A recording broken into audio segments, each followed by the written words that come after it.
Beach Timmons here with Amazon's Without Remorse out now on Amazon. Since I'm doing my reviews for past Tom Clancy film adaptations, here's my review for The Sons of Orpheus. Now, this film premiered all the way back on May 31st, 2002, and starred the likes of Ben Affleck making his debut as Jack, his only debut as Jack Ryan, I should say. Of course, had Morgan Freeman. Was in this. So yeah, I mean, it was pretty cool seeing Morgan Freeman pop up. Of course, he plays the director of Central Intelligence Agency. The chemistry between both Ben Affleck and Morgan Freeman was pretty decent. You of course had Liev Schreiber as John Clark, who of course was played by Willem Dafoe in Clear Present Danger, and he's played by Michael B. Jordan in Without Remorse. Liev Schreiber, he plays John Clark pretty well. I know he did a decent enough job. Sharon Hans, who plays the president of the Russian Foundation, he was pretty good here. You also have Phil Baker Hall popped up in this. It's definitely a really decent film.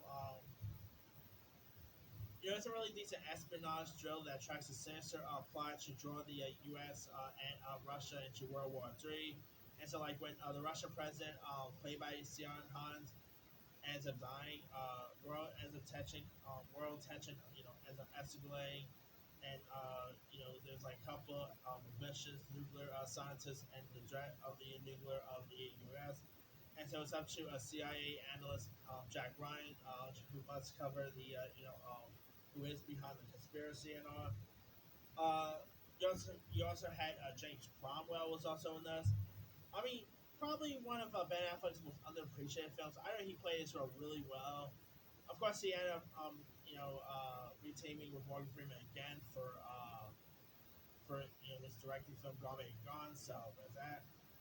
Anyway, Sums of Fort Fear was also directed by Phil Alden Robinson, who I thought did a decent job directing this film. The action was pretty cool. This is probably not the best out of the Jack Ryan movies. I mean, it does have 59% on Rotten Tomatoes, but I thought it was still, decent enough. Some really cool. I mean, it is of course from the same guy who gave us Field of Dreams, so there's that. It does have some decent dialogues, cool chemistry between Affleck and Freeman. Cool enough villains in this.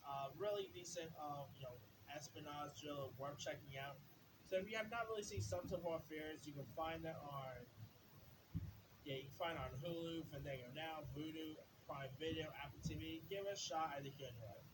Anyway, let me leave you guys. Have you ever seen the Jack Ryan film, The Sons of War Fears? If so, what's up? Were you a fan of it? Were you not a fan of it?